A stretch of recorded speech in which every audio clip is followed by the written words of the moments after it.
They found a mass grave with a bunch of bones in there that showed actual evidence of jawbones cut, necks cut, and that kind of thing.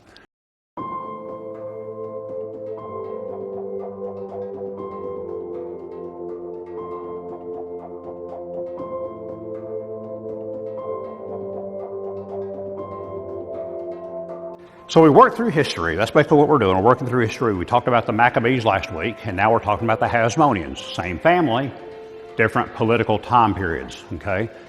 This is our famous chart that we use at the beginning of every class. Remember, this is the chart of just the politics of Palestine, okay? So we covered the Maccabees last week, Mattathias and his three sons, Mattathias, Judas, the son, Jonathan, and Simon, okay? The Hasmonean period goes right through the middle of Simon, notice that, and ends right here at the beginning of the Roman period. By the time Aristobulus dies, and Hyrcanus, and ultimately Herod the Great. And then Herod the Great, of course, is somebody we're familiar with. Talk about later on today, we're going to talk about Herod the so-so, or Herod the mediocre.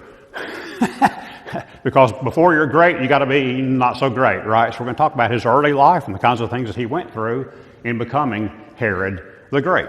But we'll get to that a little bit later on. So the Hasmonean period begins with Simon becoming high priest, the leader and high priest forever. Remember, he was the last of the Maccabean sons to reign, or I'll say lead the Jewish people. Okay? In 141 BC, now he started reigning earlier than that. He started reigning in 143 BC, but in 141 BC, 2 years later, the Jews declared him their leader and high priest forever. And that is the distinction line between the Maccabees above in the family tree and the Hasmoneans below in the family tree. Okay? Their leader and high priest forever. The period ends when Pompey invades Judea, when he settled a civil war between a Pharisee and a Sadducee. Whoa, wait just a minute. Pharisees and Sadducees, where did they come from? That's what we'll cover today. Pharisees, at the beginning of this period, did not exist. And Sadducees did not exist. They developed through the Hasmonean period, and we see them at each other's throat at the end of the Hasmonean period, at the beginning of the Roman period. Okay? So we see this evolving of the politics of the New Testament that we're more familiar with, right? We know all about the politics of the Pharisees and the Sadducees in the New Testament. This is where it evolved. Okay, we'll talk about that. So, he settled civil war between the two brothers, one a Pharisee, one a Sadducee. He made Judea a Roman province. This Roman province actually answered to a larger province called the Syrian province at that time in 63 BC, and Judea was no longer autonomous. Okay? Now, we're really going to go beyond the period of the Hasmoneans, though, into the Roman period. Notice we're kind of crossing over with Herod the Great here. Because Herod the Great, or at the time the mediocre, had these conflicts with the Hasmoneans. And Herod personally was responsible for the entire downfall of the Hasmonean kingdom, or not kingdom, but the empire, or dynasty. Okay? He was personally responsible for that, and we'll show that in just a minute. So we really are going to cover a little bit more than just the Hasmonean period. We're going to talk about a bit of the Roman period as well. Okay? So, the green are the Maccabee leaders, starting out with Papa Mac, Mattathias, and we have the people who led after him. The first leader was Judas, the second leader was Jonathan, and then Simon. John and Eleazar had been killed. In fact, all these, by the time we're picking up our lesson today, they've all been killed. Eleazar was killed first, squished by an elephant. Judas was killed in the Battle of Elasa. John, next, was killed by the Nabateans, and finally Jonathan was killed by Tryphon and Ptolemais. He was tricked into a peace treaty, and Tryphon drew him in and killed him and his men in Ptolemais. Okay? That leaves the last man standing, Simon. The line goes right through Simon. 141 BC, when Simon became their leader and high priest forever. Now, if you go look at the literature, and I have, there are some people that say that the Hasmoneans may have actually started with Jonathan, because Jonathan was a priest. He was their priest also. Okay, but it was not legitimized as Jonathan being a priest and a leader and high priest forever, like it was with Simon.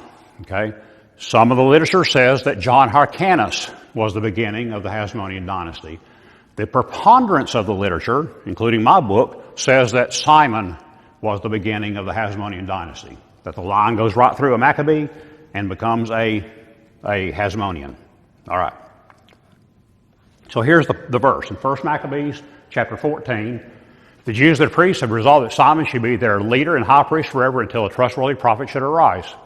He should be governor. In other words, this combining of a priestly religious authority and a civil kingly, role, combining those two roles into one man, Simon. That's the beginning of the Hasmonean Dynasty. All right, so Simon, we know, died around 134 BC. He was killed by Ptolemy. He's not a Ptolemy we've studied. He's just another random Ptolemy, because there's lots of those. He's son of Abibus. He killed Simon, took his wife and two sons, Mattathias and Judas, hostage, and then later killed them. And then John Hyrcanus, who was the first full-up Hasmonean, he wasn't a half Maccabee, half Hasmonean.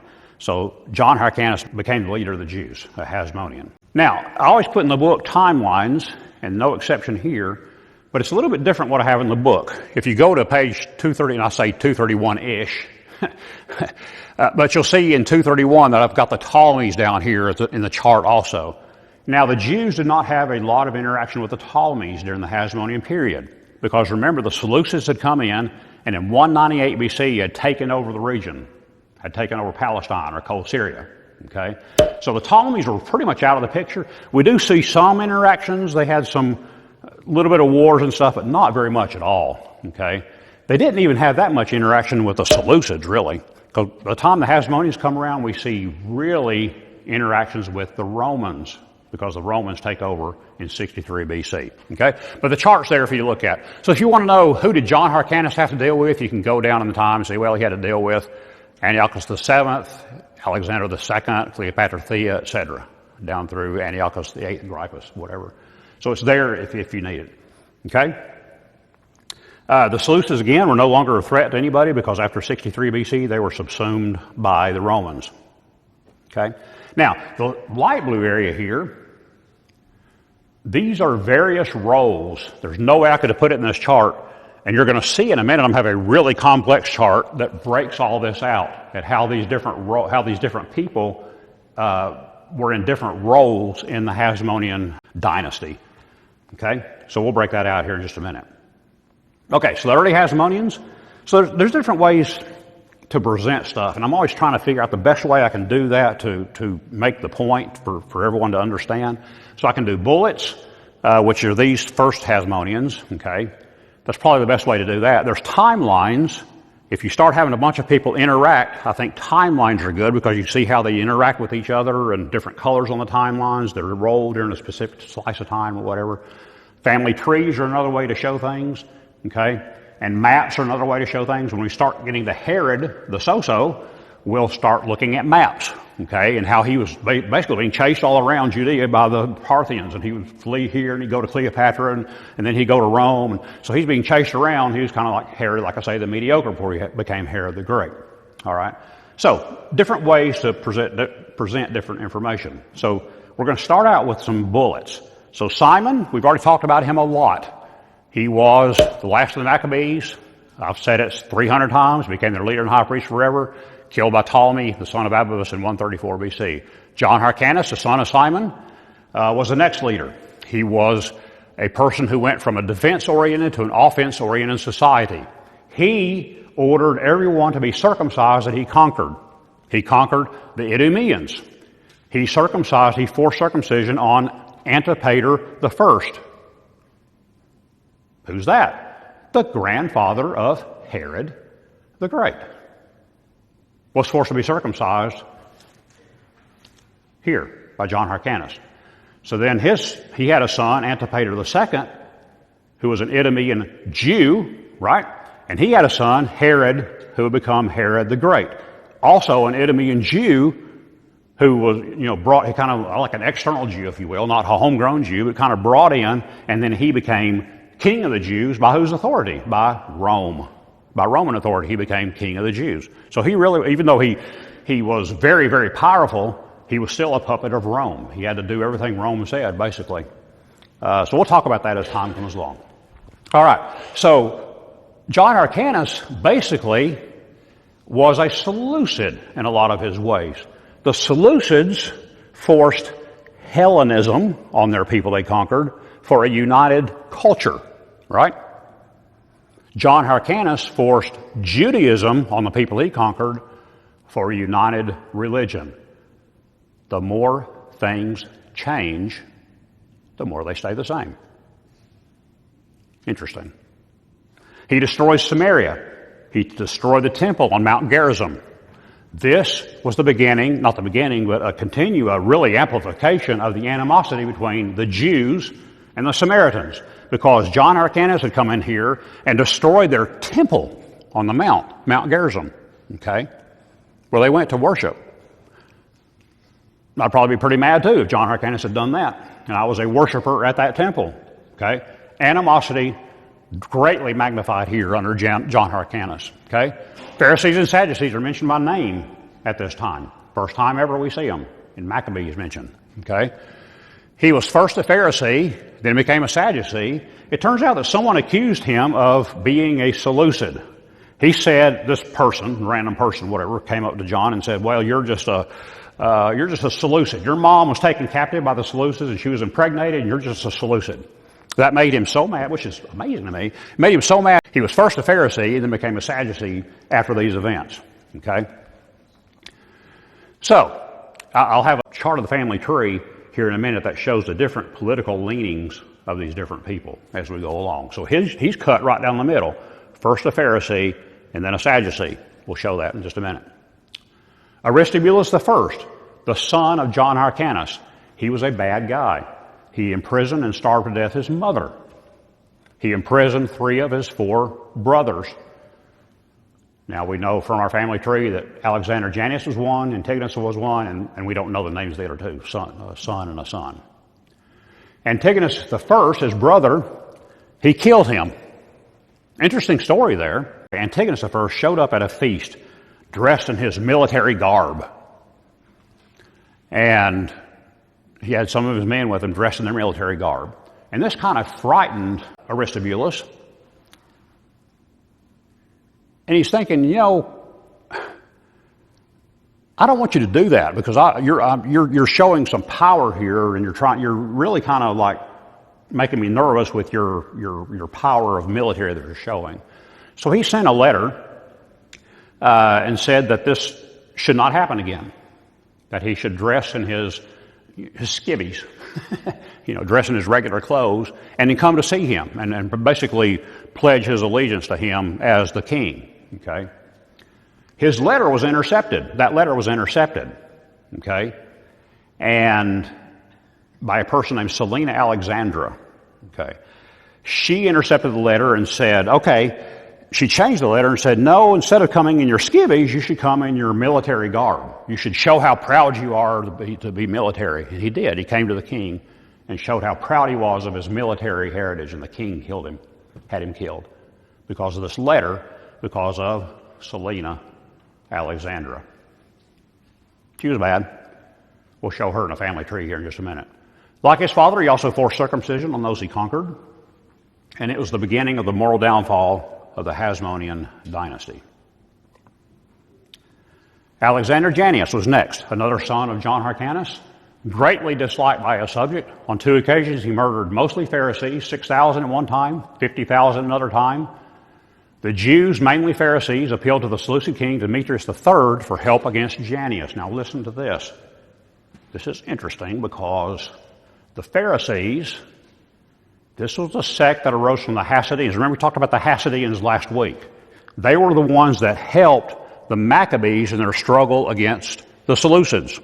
Okay, when Mattathias killed the killed the Seleucids, killed the Jew that stood out first, offering to make a sacrifice, and then he and his sons rushed upon the Seleucids that were there and killed them, and then fled to the wilderness. When they fled to the wilderness, the people that helped them were the Hasmoneans. Okay, the Hasmoneans this group of people became the philosophy of Hasidom. Okay, the philosophy of Hasidom morphed into the sect of the Pharisees. Okay, so the Pharisees, these people, this morphing that I just said about, appealed to the Seleucids, who were political descendants of Antiochus IV Epiphanes, the little horn of Daniel chapter 8. The Pharisees appealed to the Seleucids for help against a Sadducee who was a descendant of the Maccabees. Oh man, war makes strange bedfellows. So Demetrius complied. He came along, but he was forced to abandon his help of the Pharisees because of defections of soldiers. Soldiers were actually starting to feel sorry for Janneus, that he was basically losing. They started defecting to his side, and Demetrius basically had to abandon his helping of them. Okay? Later on, Janneus crucified 800 Pharisees. And I've already talked about this at one lesson in the past, I think. But he actually, as he was crucifying them, he brought their wives and children in front of them and killed them on the spot. He slit their necks on the spot. And they actually think they found evidence of this. Fairly recent article, it just barely made in the book. I published the book in late 2019. But this article, the Times of Israel, October 12, 2018, they found possible evidence of that because they found a mass grave with a bunch of bones in there that showed actual evidence of jawbones cut, necks cut, and that kind of thing. Evidence of a pregnant woman was in that.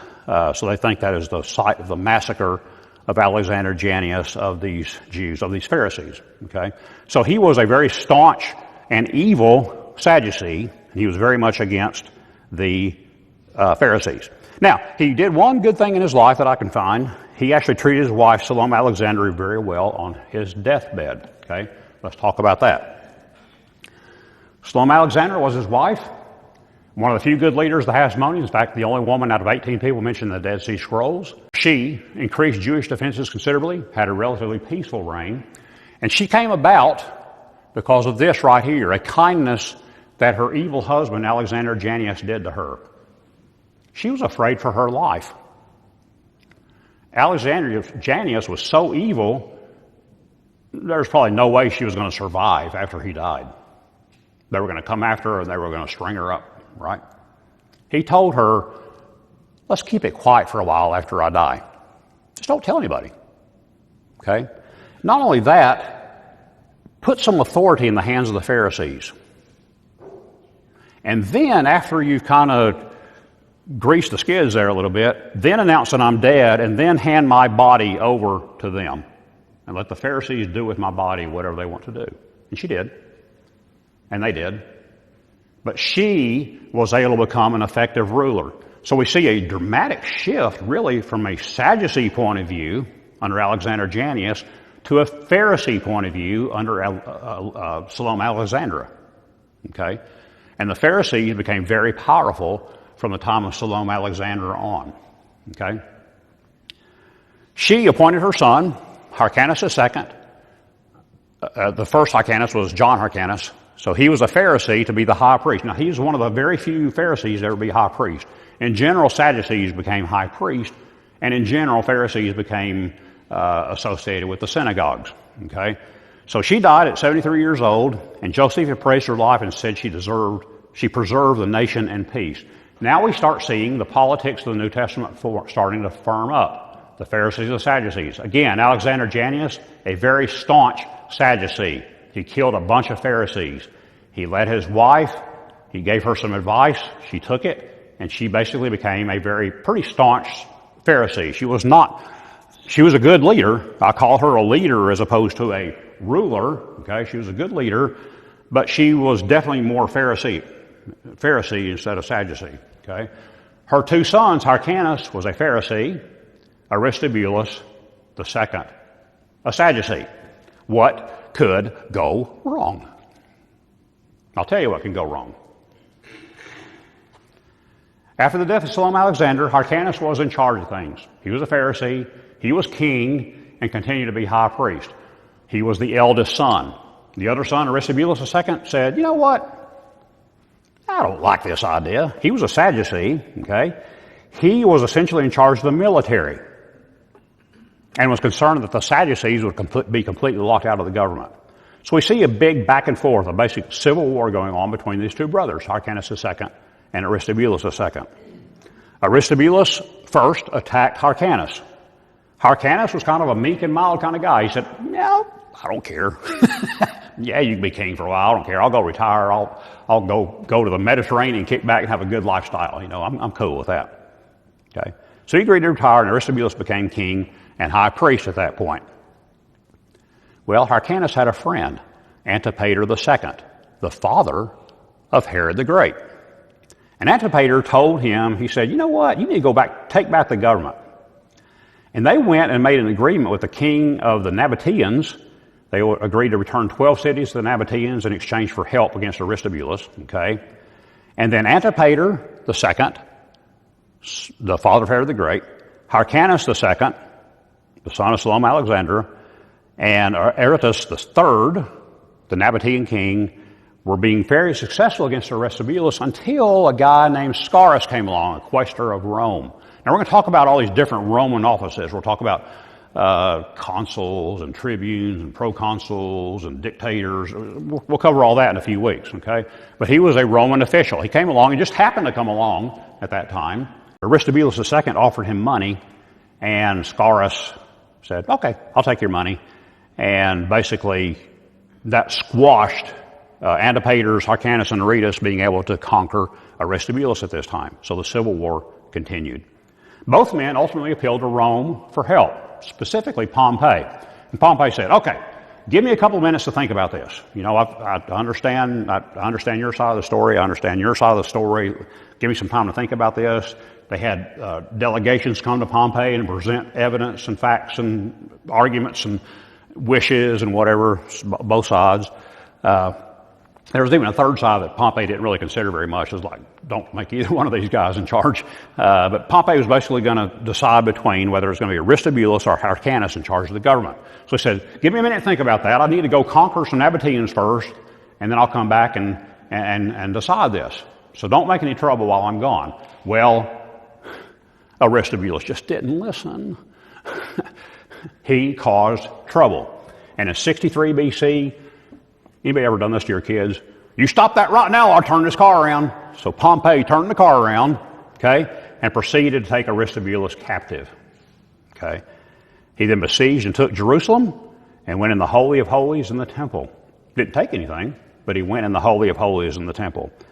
He then ordered the temple be cleansed, and he reestablished Hyrcanus as the high priest. He was a puppet high priest of Rome at this time, because in 63 BC, we moved from Hasmonean rule to Roman rule. Jerusalem became a tributary to Rome and came under the jurisdiction of the Syrian province. This is a mess. The later Hasmoneans and their complex relationships with each other. This is the chart as shown in the book on page 232. Okay? There's no way you can probably see any of this, so I'm actually going to break it up into two pieces. I'll show you how I'm going to do that in just a minute. But let's go through what we can from a really high level. Let's look at the forest instead of the trees right now. Okay? Hyrcanus, this guy right here, he is the only one who survived across the entire timeline of the later Hasmoneans. And I'm including Salome Alexandra here as kind of the late, well, she's kind of like a middle Hasmonean, but these are the later Hasmoneans. Okay? So the offices of Hyrcanus, he was a high priest. He was an acting high priest for a while. Of course, he had conflict with his brother, Aristobulus II. He was high priest again. He was an ethnarch, which means the ruler of an ethnic group. He was acting high, not high priest per se, but he was regarded as a high priest. And we'll talk about later on him getting his ears cut off. And it was forbidden for anyone to have a deformity to be high priest. So the Parthians, remember we talked about them a couple of weeks ago, the Parthians cut off his ears so he could no longer be high priest, okay? So he was a de facto high priest, but not the real high priest, okay, later on in this history, okay? Somebody else we need to look at, Antipater, right down here. He is the father of Herod the Great. He was first the governor of Idumea while Salome Alexandra was the ruler of in the Hasmoneans, okay? Idumea didn't have anything, there was very little conflict, if any, there, okay? And he was the governor of Idumea while Hyrcanus was a high priest, okay? He was promoted. He then became the tax overseer for Judea. He was then promoted again as the procurator of Judea. Antipater was a very powerful man in Judea. Again, an Idumean Jew who was the father of Herod the Great. That's why Herod the Great came along, was because of his dad, Antipater. The offices of Herod the Great. He was, first of all, the governor of Galilee, starting at 15 years old, right here. Again, you'll see this blown up here in just a minute. He was then the governor of Cold Syria, right here in this period of time.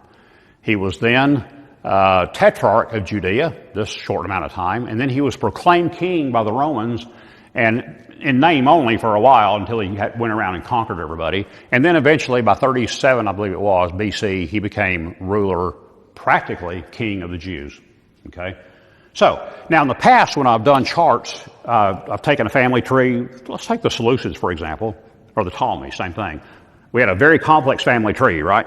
All these brothers and sisters marrying each other and stuff, people coming in from outside and all this. So I took the chart that was very complex and I broke it into two pieces, the upper part of the chart in one chart and the lower part of the chart in another chart. Okay? I can't do that here. So basically what I've done is I've taken time. Now we talked about time slices in the past. Okay? I've got a table in there that corresponds to each one of these blue and white stripes. So if you go look in the table, you'll see what happened during that particular stripe. So what I'm going to do in this table is I'm going to break it apart this way instead of this way. Okay? I'm going to break apart time slices 1 through 10, which is right out very skinny white line here, this skinny white line, in one chart, and then I'm going to do time slices 1 through 19 in the second chart. So I'm trying to take something that's more complex and put it into two things that are a little more easy to deal with, even though they're still complex. All right. So here's the left side of the chart, time slices 1 through 10. Okay? So the area light gray over here is covered in the next chart. So just completely ignore that. Even though I've got some stuff over here like Antipater becoming procurator of Judea, we don't care about that right now. We'll talk about that in just a minute. But over here, slices 1 through 10, from here to the left, they're basically 6 people. Salome Alexander was the sole ruler. Hyrcanus, her son, was high priest. And the only other guy was the governor of Idumea, Antipater II. Now, remember, Hyrcanus II and Aristobulus were brothers. Okay, back to this chart. Hyrcanus II and Aristobulus were brothers, sons of Salome Alexandra and Alexander Janneus. Okay?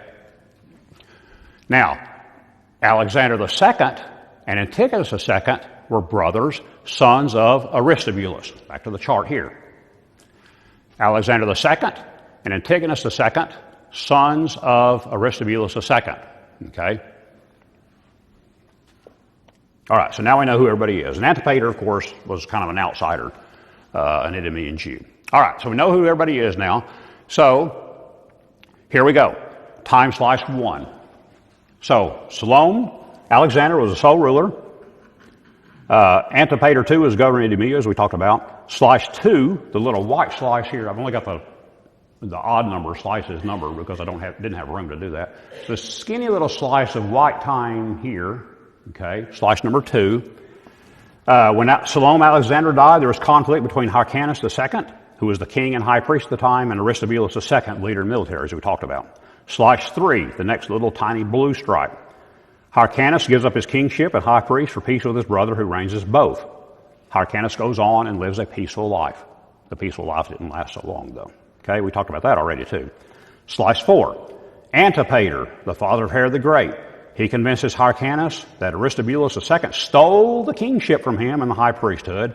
Both appeal to Rome at this point, and Pompey takes over in 63 BC. And that's what this dotted line is here. This heavy dotted line is 63 BC when Rome subdued Judea in autumn of 63 BC. Okay? Next time slice, slice number 5. Antipater II was the real power in the region. He was the tax overseer. Okay?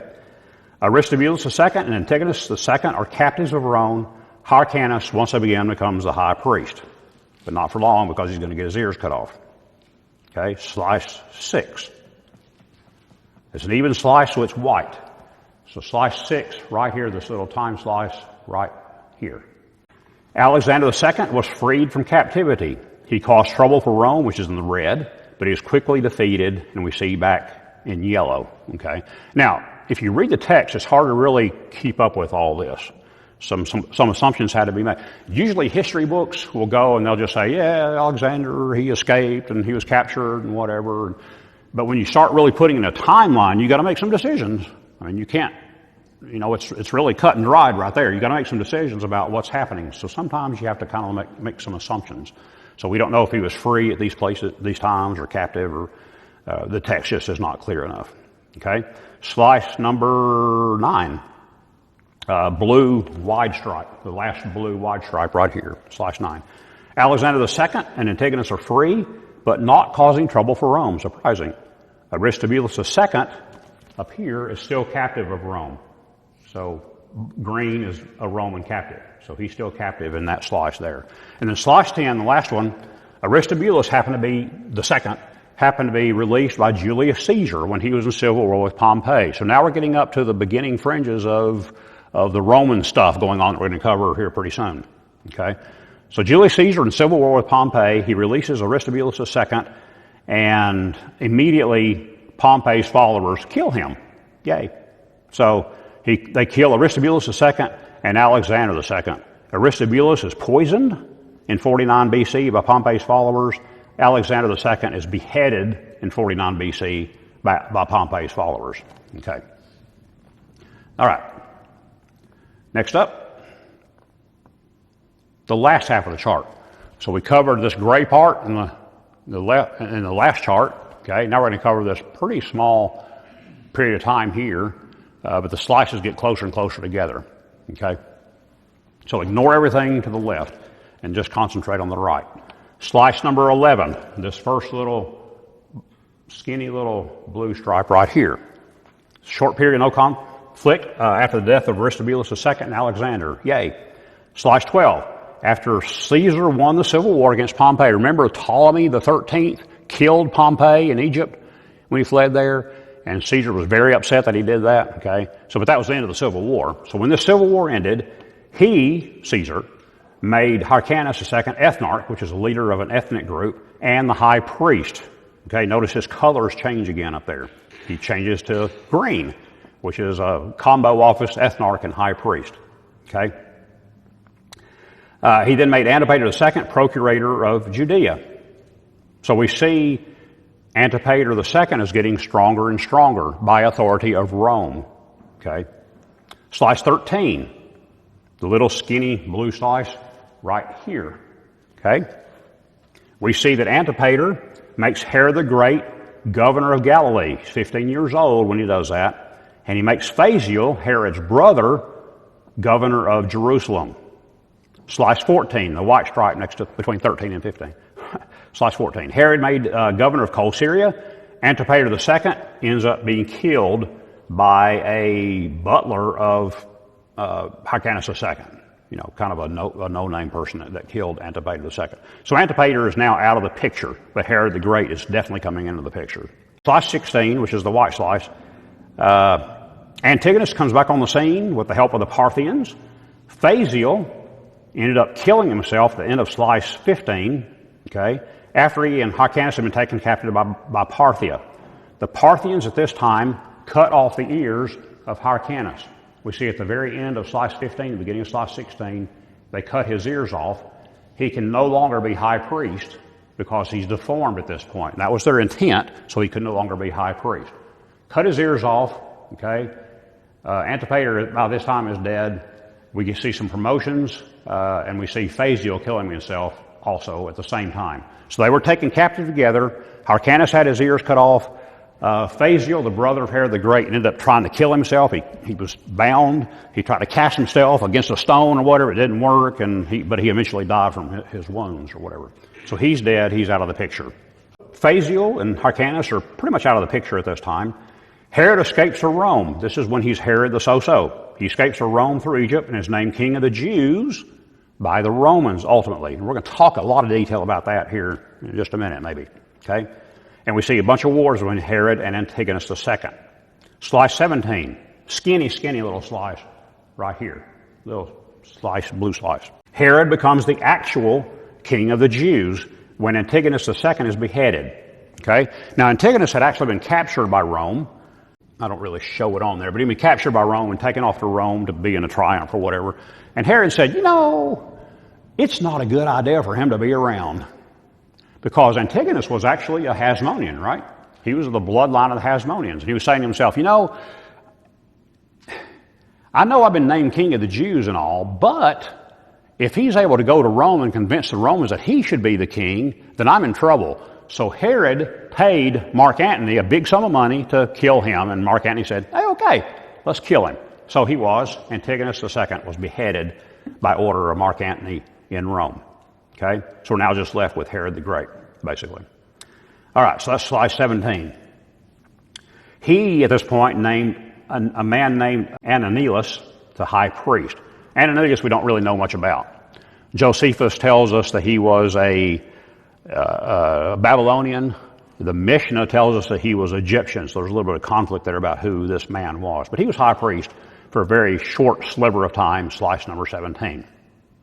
Slice 18, skinny little slice of white right here, okay? Herod named Aristobulus III high priest. His mother-in-law and his wife pestered him until he named Aristobulus III high priest. Aristobulus III was Mariamne's brother. Mariamne was Herod's wife. So the wife and the mother-in-law pestered Herod to name Aristobulus III high priest. And Herod did. He finally gave in and said, I can't take the pestering anymore. I'm going to go ahead and name him high priest. It didn't last very long, though, okay, as we see. In 36 BC, he was drowned by order of Herod. Yeah. And then Herod ended up making Ananias the high priest once again after he was drowned from 36 to 30 BC. Okay? He then convinces Hyrcanus II to come back to Jerusalem. Hyrcanus had been off in Babylonia at this time. Okay? Not the high priest, but people still looked at him as the high priest. Okay? Kind of an honorary title or whatever, even without ears. So Herod convinced him to come back from Babylonia back to Jerusalem and said, remember all the good we had? We had fun back in the day, remember?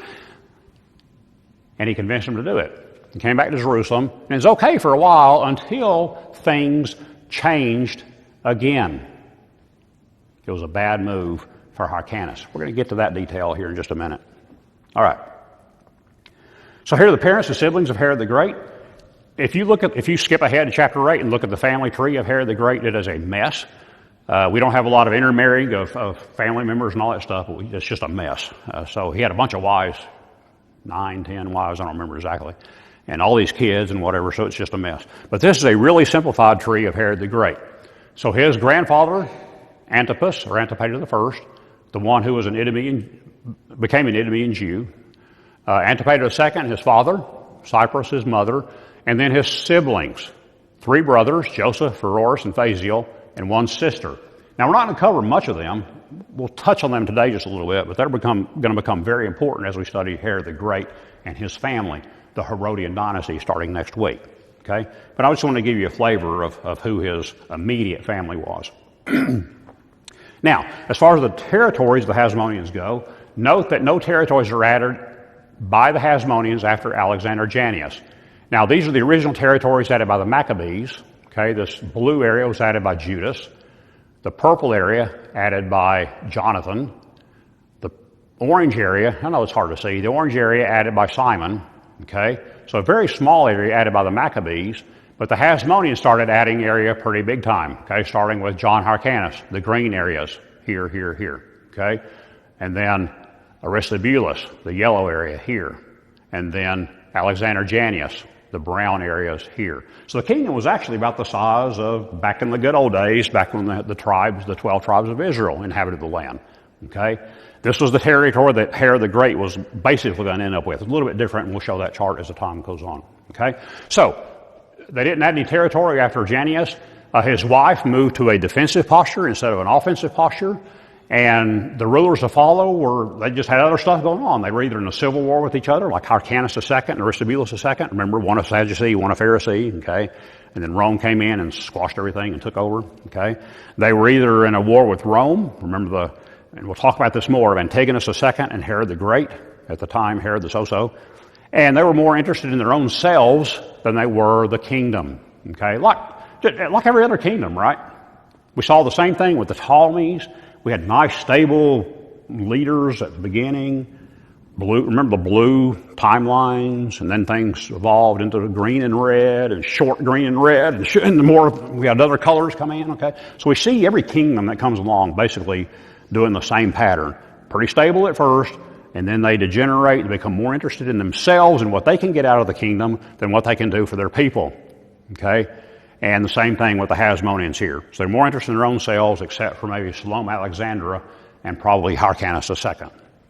All right, so if you were at my talks 6 months ago, and here you'll be familiar with this chart. So we've looked at the timelines and family trees. Now let's look at their character and politics. We talked about hard times create strong men. Strong men create good times create weak men, and weak men create hard times. So the hard times, the beginning of this period, and we're going to talk about the Maccabees and Hasmoneans together, okay? So hard times was Antiochus IV Epiphanes. We talked about all the atrocities that he did to the Jews, specifically to the woman and her 7 sons, specifically to Eleazar the high priest, the things he made them do as far as eating swine, desecrating the temple, those kind of destroying scripture, those kind of things. He was hard times. And then come along strong men in green, Mattathias, Papa Mac, Judas, Maccabeus, the hammer.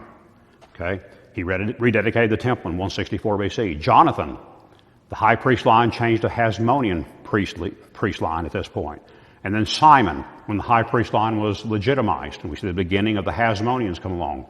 And then John Hyrcanus. John Hyrcanus had some issues. You know, he was pretty strict about circumcising people that he conquered, but he was a pretty good ruler, best I can tell. Okay, during John Hyrcanus' time, we see the first mention of the Pharisees and Sadducees, about 120 years before the beginning of the New Testament.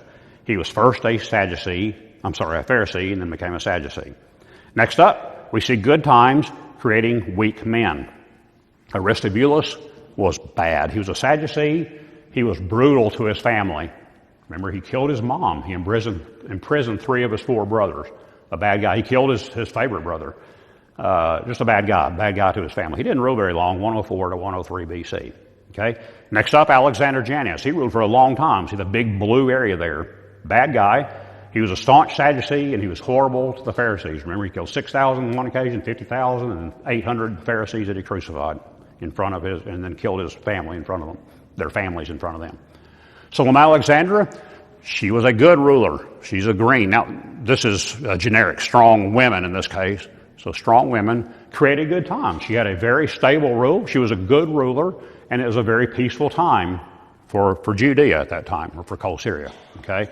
And then we go back bad again, kind of, with Hyrcanus II, a Pharisee. He was actually not a bad guy, best I can tell. And Aristobulus, who was very interested in taking over from Hyrcanus.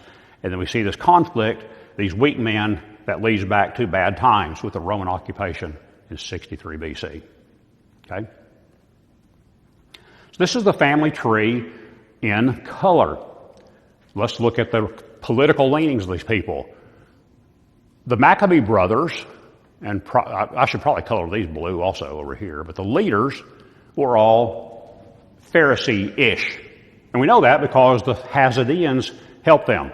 This group of people that became the philosophy of Hasidom, which became the sect of the Pharisees. Okay, so the Hasmoneans helped them, so they were Pharisees before Pharisees was cool, right? Pre-Pharisees, light blue. John Hyrcanus, first a Pharisee, then he became a Sadducee, dark blue, and we actually see Pharisee and Sadducee mentioned during this time. So dark blue at first, and then at some point he becomes a Sadducee. Alexander Jannaeus, well, first of all, his next son, Aristobulus, was a staunch Sadducee. We talked about him, bad guy. Killed his brother Antigonus, but he didn't reign long. And then, that's ruler number 6. Ruler number 7, Alexander Jannaeus. He was a horrible, horrible man. Staunch Sadducee. He's the one that killed all his Pharisees, the 800 crucified, whatever. Okay. Hyrcanus, first of all, Salome, because Alexander Jannaeus told her to keep it quiet for a while that I've died, and then let them do with my body whatever they want to, and give power to the Pharisees. She really became more of a Pharisee leader. Okay, whereas her husband had been very staunch Sadducee, she was a pretty kind Pharisee. Her 2 sons, a Pharisee and a Sadducee, they go to civil war and they bring in Rome. That's why Palestine, Cold Syria, fell in 63 BC. Okay, and then we see Antigonus II, Mattathias, who was a Pharisee a little bit later on. Okay, so that's how the beginnings of the Pharisees and the Sadducees. All right, the end of the Hasmoneans. Hyrcanus II lived well into his 80s. Remember the timeline? I said he's the only one whose time did it across the whole chart. He lived the entire time until Herod killed him when he was 80-something years old. Herod, as I mentioned before, enticed him to come back to Jerusalem with kind words, and that was okay for a little while until it wasn't. Now, the events that caused that not to be okay were events going on in Rome. Rome, under the helm of Octavian, crushed Cleopatra and Antony. We talked about that under the Ptolemies. Okay, so Octavian became in charge. Guess who Herod was all in with? He was all in with Antony. Ooh, oh my, wrong horse, right? Well, Herod went to Octavian and said, I have been very loyal to your sworn enemy, Antony. Crown in hand. He said, I can do the same thing for you. And Octavian said, hey, okay, everything's good. But in the meantime, Herod, when he was traveling to Rome to go see Octavian, gave orders to have Mariamne killed in case things did not go well. Yikes. And also, Hyrcanus was a Hasmonean. Oh dear. Same thing we saw earlier, right? What if Rome decides that, well, actually Hasmonean ought to be king of the Jews instead of me? I'm an Idumean Jew. What right do I have to be king of the Jews? And the Octavian may choose this guy, Hyrcanus. He was high priest before. He was king before. So let's fix that. So he did. Alexandra, who was the mother of Mariamne, Herod's wife, okay, convinced her dad, Hyrcanus, to write a letter to Malchus, the governor of Nabatea. And he asked him for horses and asylum to escape what Herod the Great was getting ready to do. Okay? And she bugged him. She pestered him to do this. He didn't really want to do it at first. He said, yeah, me and Herod the Great, we're good, we're fine, whatever. Well, they gave the letter to their trusted servant. I think his name was Dositheus. They gave it to their trusted servant, who actually happened to be Herod's trusted servant. This trusted servant, Dositheus, took this letter to Herod. And Herod read the letter and said, just the excuse I'm looking for. Yay. So he said, go ahead and take the letter to Malchus, okay? And let's see what Malchus says. So Malchus agreed, okay, I'll send you horses and people that you can get out of Dodge. You know, you can escape. I know you're lost in danger. I'll help you out. They brought the letter back to Herod before they took the letter back to Hyrcanus and Alexandra and Mariamne, actually. Okay? Herod intercepted this reply and then used it as an excuse to take Hyrcanus before the Sanhedrin, and Hyrcanus was killed on the spot, 80-something years old, killed on the spot. But he's out of the way, right? Herod can now be king of the Jews. Well, not quite yet, but we're getting there. Mariamne I, his wife, Herod's wife, she was the great-granddaughter of Salome Alexander, granddaughter of Hyrcanus II. After Aristobulus, Aristobulus III, her brother, was drowned, she wrote to Cleopatra VII and asked for help in taking the case to Mark Antony. Mark Antony agreed, okay? He called Herod before him. Herod was very nervous about this. He gave orders that if he was killed, that Mariamne should be killed, okay? Mariamne got word of these things, what Herod was doing, and she could no longer hide her hatred for Herod. And when all this was going on, they were fighting tooth and nail. Salome, Herod's sister, hatched a plan. So Herod's cupbearer would come to Herod and say, well, Mariamne came to me and wanted me to give you a love potion, implying that it was really poison. Well, it was just made up, okay? So Herod hauled her, his wife, before the Sanhedrin and had her killed. They pronounced a death sentence on her. So Mariamne was done. Alexandra, the daughter of Hyrcanus II, Mariamne's mom, when Mariamne was sentenced to death, she just reviled her daughter as horrible, as being ungrateful to Herod. She deserved what she had coming, and the Jews just really hated her because of what she did. And when Herod went to the desert to the killing of his wife, Alexandra attempted to take a couple of fortresses. They did not go well for her. When Herod got word of this, he killed her. Okay. So, Herod the Great, here's his picture here. He almost single-handedly wiped out the Jews. So he killed his wife in 29 BC, and he did that because he had killed her uncle 2 years earlier, or a few years earlier. He killed her brother by drowning him, and he killed her grandfather. Okay? He then killed her mom. He then ended up later on killing their 2 sons. We'll talk about that next week. Okay? And then all these other people were already dead. He didn't have to worry about those. And this all made Herod very, very happy. And again, if you were here 6 months ago, you've seen this chart already. All right, so next week we'll pick up Herod the Great when he was Herod the So-So. Thank you all for coming. We'll see y'all next week. No, we'll see you in 2 weeks. Gospel meeting next week, so we'll see you in 2 weeks.